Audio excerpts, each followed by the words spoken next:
The Medicaid situation, it seems so humongous, so big. Yeah. Is it within realm of anybody being able to get a handle on this? Well, I mean, I think so. The governor set up a Medicaid redesign team, which had existed a few years ago with some good results, headed by Michael Dowling of Northwell Health and Dennis Rivera of the Healthcare Union 1199. They are charged with coming up with $2.5 billion in savings by April 1st, a very tight time frame. But a group has been appointed. I believe they'll come up with some good recommendations. But the real tug is going to be how much, if any, of the costs will be borne by the local governments, because that could have an impact on property taxes, so people are very concerned about it. Look, one of the good things about the fact that our Medicaid program has grown is that we've taken advantage of some of the changes at the federal level. So more people are covered in New York State with health care than have ever been before. 10 years ago, 10% of our population didn't have health care coverage. That number's been cut in half. It's now only 5%. So we are one of the states with the highest percentage of people that have health care. And much of that comes from the expansion of the Medicaid program. So there's a good outcome. The problem is the costs now are increasing. More people are utilizing it. Long-term care, people living a lot longer. Yeah. You know, so nursing home costs, long-term care costs are increasing. That's where we've got to get a better handle on the cost of the And you program. also have a rub, do you not, with New York City and upstate New York? Well, there's always a bit of competition, right? Look, we're a big state, we're a very diverse state, and the needs are different. But you look at some of the counties that have had big increases in Medicaid over the past couple of years, it's often counties outside of New York City. So, you know, a notion that it's folks in the city that are benefiting the most from the program, you know, it really is not the case. But I think, you know, when solutions work in the capital, they work when no one region is a clear winner at the expense of another region. So the real challenge is to come up with a solution to this that won't disadvantage the city or the rural counties or upstate or Long Island. It's why decision making in Albany is often very tough, because there's never enough money to keep everybody totally happy. The same dynamic is going to play out with school aid. No one ever thinks they're getting their fair share of school aid, because it depends where you're sitting, whether you think you're getting what's appropriate, you know, to educate the children in your community and not overburden the taxpayers. So this is the usual struggle that's going on. You know, the challenge this year is that the Medicaid costs came in much higher than had been anticipated. The other challenge right now is that the economy generally is doing pretty well. So you know, tax collections are coming in strong right now, yet we have this gap because we have built-in spending in many programs.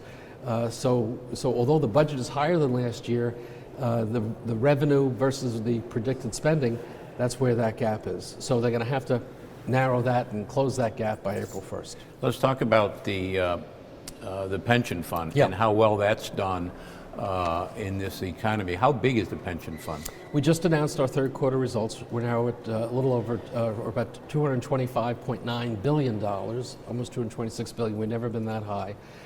We're benefiting from the strong stock market, although we're not totally reliant on that. What's important, though, is not how big we are. It's how well funded are we? How much money do we have to pay our obligations? Not just for today, but projecting for the future. So we are 96% funded, virtually a fully funded pension plan. We are one of only 8 state plans in the country that's over 90% funded. Of the 50 states, we're actually number 4 at 96. So I'm very proud of the fact that we have a smart investment strategy.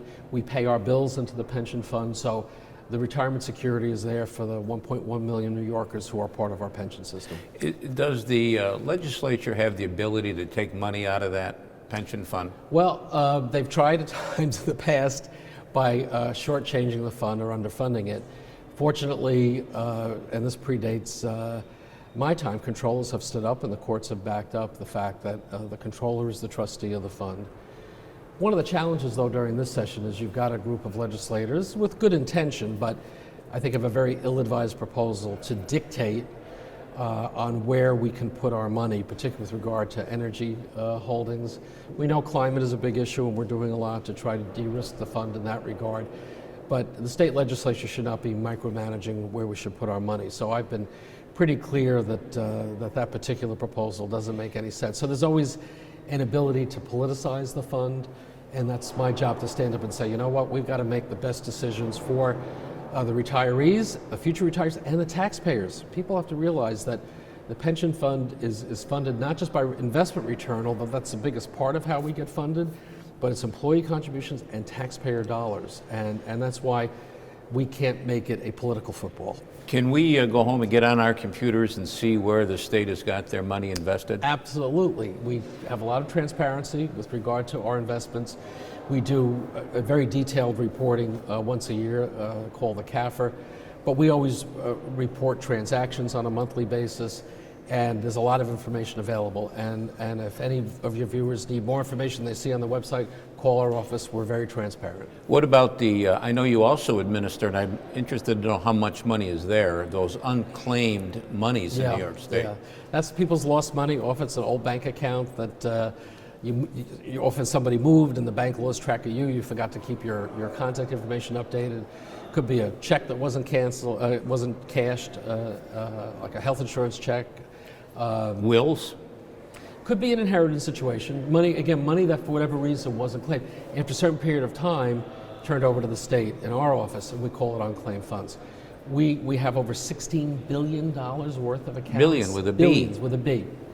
And we encourage people, again, come to our website, whatever your search engine is, put in New York State Controller, and click on unclaimed funds. You can search online, and it's very simple steps for many of the recoveries. In a couple of weeks, you can get your money back. If it is an inheritance situation, because we tell people put in the name of deceased relatives, we may need more documentation, death certificate, and so on. But we want people to get their money back, and people would be surprised how many of their, either themselves or their friends or family members are part of it. And it could also be money in the name of a business, a nonprofit, a church, a synagogue, a labor union. There are many, many different ways that someone can be connected to one of these accounts. I know this is a busy day for you. Thanks for taking time. Great to chat with you. And next time, bring those Utica greens. You got it. Thank you.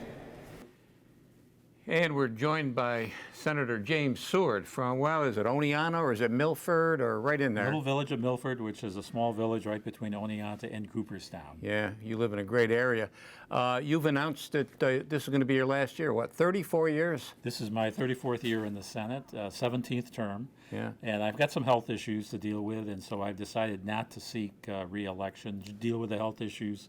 And but I'm going to be active right up to December 31st. Good for you, and you're active today, I know, and I appreciate you coming out of a hearing to chat with us. You're the ranking Republican on the Senate Finance Committee. That's correct, and as part of my responsibilities with that title is to participate in budget hearings. We have 3 weeks of hearings when we drill down on the governor's budget. We hear from commissioners and agency heads, other interested parties commenting on the governor's budget. The process is, the governor presents about the third week in January his budget proposal.